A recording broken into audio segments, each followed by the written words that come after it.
Oh, yes, welcome to the Boxing Hour on BBC London 94.9. I was going to start with Tony Bellew, perhaps topping the bill at Ali Pali on Saturday, but Tony was a bit tetchy, didn't want to do the show. I had the option of looking at Manny Char, the fearless Syrian, who fights Vitaly Klitschko in Moscow for the World Heavyweight title on Saturday night. It's a harder fight than it sounds, trust me. Anyway, it did look, if you want to know the honest truth, like a bit of a joke at first, but it wasn't when I heard that one was announced. And this next one, I thought it was a joke when I heard it. Freddie Flintoff, gonna box, proper fight, not a sport relief comedy gig. No, it's true. Flintoff will have a professional fight at the MEN in Manchester on the 30th of November. He's being trained by Barry McGuigan and the former world champion's son Shane. It's a real fight, and Freddie will, in my opinion, I tell you what, it's not fun. It's going to be very, very serious. He'll have a real licence. It's not one of those sport relief so-called fights. Honest. Anyway, Richard Thompson, who's from Flintoff's or Freddie's management company, he's also officially, single quotes, manager, I'm delighted to say, joins me on the line. Richard, good evening. Good evening, Steve. Rich, first of all, this is genuine, isn't it? It's not a sport relief, jokey, big gloves, big helmet stuff, is it?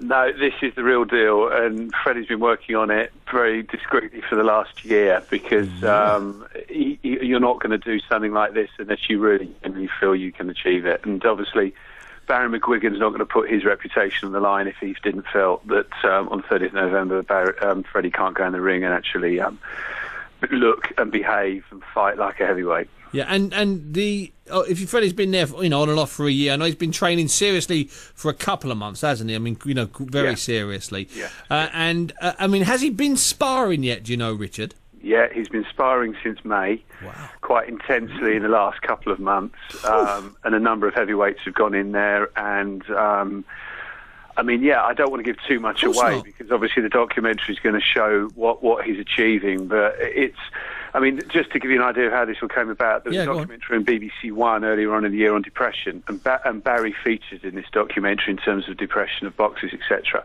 And Barry and Freddie hit it off.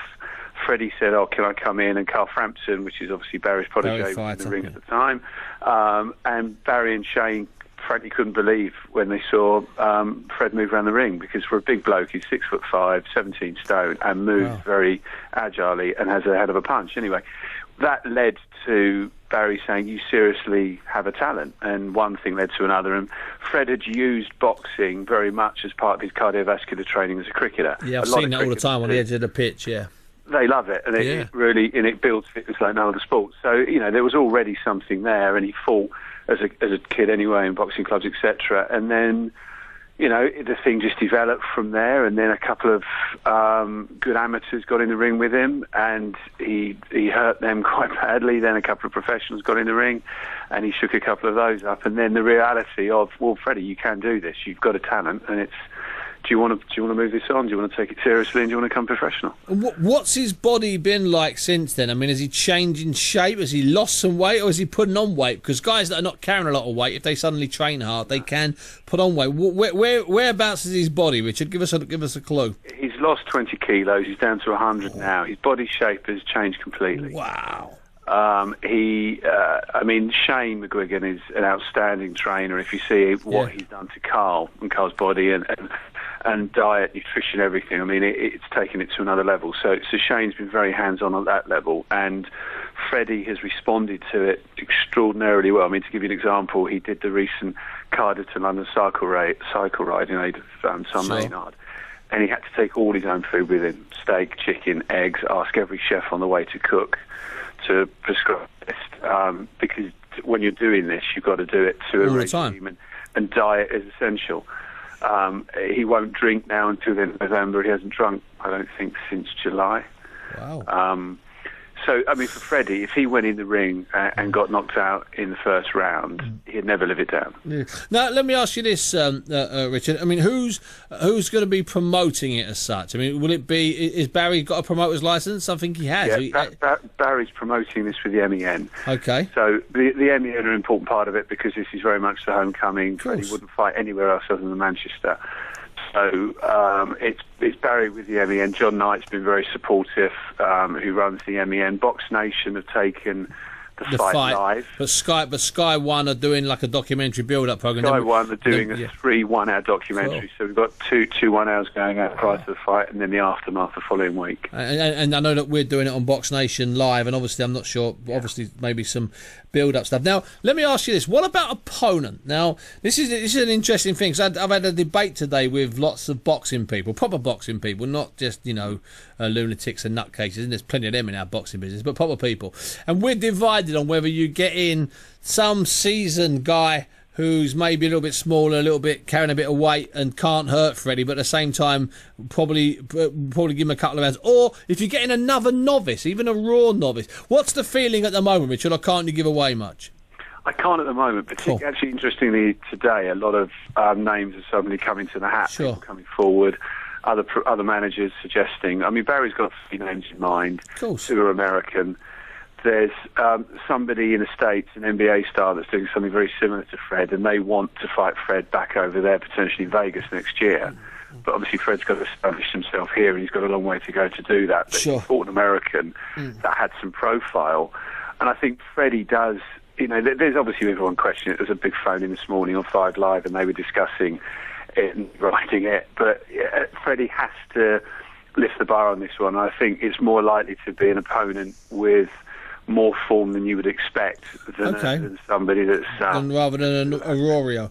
Yeah, exactly. Yeah, I mean that's something to be. I mean, I would look at that closer to the date, because if there was a guy, I mean, you can pick these guys that look like they're useless, the fat Russians and Latvians that come in that have lost 24 out of 26, but they can actually fight, because you know yourself that a guy that loses a lot of fights in boxing isn't necessarily a bad fighter. That's he's chosen that route to lose. You know what I mean by that? Absolutely. Well, I tell you what, Richard, do us a favour, keep us informed, and also if I can get you on my Box Nation show on the Monday, let me know. You can come in, or Freddie can be on the telephone, pre-record something. Let me know, keep me in the loop. I don't want to interfere. We'll get Freddie on as well, because exactly. Freddie's keen to promote this, so you'll hear from Freddie shortly. Brilliant. I don't want to interfere with your 3-part series on Sky One. No, I don't, because that's that's a pay deal, and you've got to do it. So if you can get him in with me sometime around that would be fantastic. Richard Thompson there confirming that Freddie Flintoff is not joking about this. He's been on it for about a year. He's been sparring since May. We are talking extremely serious. That this is extremely serious. Now,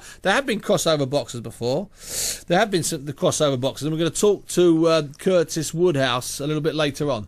We'll speak to Curtis Woodhouse a little bit later on, because Curtis obviously played England under-21 football and then played for Sheffield United. We managed to get him back. Now, there have been some novelty guys in the past who have never really gone beyond the press conference. The great basketball player and living, walking giant legend Wilt Chamberlain was going to fight Muhammad Ali. It never happened. Renegade goalkeeper Mark Bosnich fancied a fight or two after bashing up Spooner, a golfing DJ, at a Sport Relief gig a few years ago. It never happened, and Boz thankfully returned to cigars, booze and sausage sarnies. Then there is Curtis Woodhouse, former England under-21 player, pro with Sheffield United and Birmingham City, and in 2006 he became a real fighter. He still is. He's moving closer to a British title. It was not a gimmick then, and it's not a gimmick now, and I'm delighted to say that Curtis joins me on the line now. Good evening, Curtis. I think we lost Curtis again. We have a bit of problems with Curtis. Good evening, Curtis. Are you there, mate? No, well, Curtis is clearly not there. Don't worry, we're going to be soon going over to Ollie, who's inside the stadium. Curtis, are you there? How are you, Curtis? You there, mate? Fancy, pal, you okay? Yeah, not bad, son. Sorry, I'm having a bit of a communication problem this end. Curtis, what first went through your head when you heard that Freddie Flintoff was going to be a boxer? I was sizing him up straight away. I was thinking, I hope he can make 10 stone. If he can, we can get it on. He's not. He's 100 kilos, so he's 37.5 kilos heavier than you, son, sadly. Yeah, so we'll have to maybe meet a catch weight, but he's under a lot of... I know you were under pressure as well when you turned pro, and I think he's under probably even more pressure, if you don't mind me saying so. What advice would you give to him?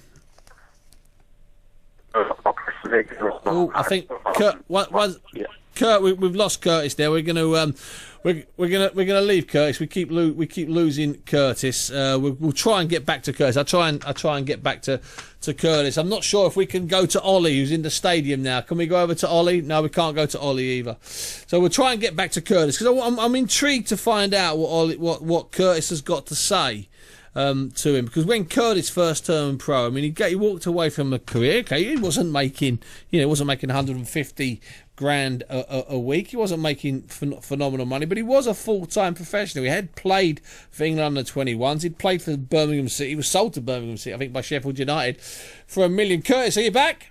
Yeah, I'm back, Bunsey. Sorry about that, man. We keep losing. What advice would you give to Freddie? My advice is, if he's serious about going into it full-time, my advice would be, the main thing he's got to do is spar. Because the one thing I found is, I got great on the pads and brilliant at the bag, but none of them hit you back in the face. So my advice is, be kind of chuck yourself in at the deep end and learn that way. That's the best way to learn, I'd say, by being in at the deep end. Spar good quality fighters that can bring you on. Now, the thing is, it turns out that he's been sparring since May. Which I don't know about you, I'm quite impressed with that. I mean, I thought it was going to be a case of, he's got back in the gym. Apparently he's lost 20 kilos, right? Wow. He's lost 20 kilos. He's down to 100 kilos, which is still a lump, don't get me wrong. But more than that, I like the idea that he's been sparring since May. He might just be serious about this. Yeah, I mean, like I said, people have had a bit of a laugh about it today. But listen, if he's serious and if he wants to do it properly and he wants to fight, then good luck to the kid. Who are we, or who is anyone else to tell him that he can't do it? You know what I mean? There's no blueprint to being a professional boxer. If you can fight, I believe you should get in there and give it a go. And good luck to him. I'm happy he's giving it a shot. Yeah, and you know what? You're absolutely right. What we're saying, it's there is no blueprint, and if you can fight, you should get in there and give it a shot. Curtis, just 1 second. I've done a moment. I've got to go back to Curtis Woodhouse, who was talking to me there about Freddie Flintoff's plans. Curtis, are you there, mate? Yeah, I'm there, mate. Just decided to go away and watch that. It's quite incredible. Now, the other thing that strikes me, Curtis, is that you were under a bit of pressure when you turned pro. Your first fight, it was live on TV. So, you had enough pressure at the Grosvenor House. In fact, it was at the charity event that's coming up in a couple of weeks' time, the Deborah event. But Freddie's put himself right in the spotlight in front of potentially 15,000 people who will be out for a big Freddie night. Do you think that was wise? Yeah, well, the one thing that I took from my football career was being able to handle playing in front of a lot of people. I played football in front of 40,000 people, 50,000 people before, and Freddie will be used to the big stage, so I don't think that's going to affect him that much. But what will affect him is he'll be on the big stage on something he's not accomplished to do it without being disrespectful to him. He's not going to walk into it straight away and be a world beater. It's difficult for him. So, it's how he handles that pressure, but. Like I said before, if he dedicates himself and he trains hard and he turns up fit and ready to fight, then who's anyone to say that he can't do it or he shouldn't give it a go? I wish him good luck. And in all fairness, with you, when you had that first fight, you did let it get to your head. You did go out and fight, a bit erratically, didn't you? That first fight, it did get the better of you. Yeah, I was absolutely fine until I turned up to the venue. and I got in there and I looked at it was a dinner show, and I looked around all the tables and I thought, oh my God, am I fighting in front of this many people? You know what I mean? And I'll never ever forget, I was sat in the dressing room and I got the knock on the door and they said, you're on in 2 minutes. And all the blood just went from my body, and I honestly thought, what the hell have I got myself into? I remember feeling for you on the night. Just quickly, you're fighting at the Magna Centre in Rothermont. You're Dave Ryan, English light welterweight title eliminator, moving closer to British title. That's on the 28th of this month. Is that still on? Yeah, 28th, back at the Magna again, my old stomping ground, so looking forward to it. Listen, Curtis, it's always a pleasure and a delight, and I talked to Dave Coldwell the other day, and I said to him that there's a seat on my sofa on my Box Nation show for you anytime, any Monday. He's going to sort out with me. Curtis, what a pleasure. I'll speak to you soon. See you later, boy.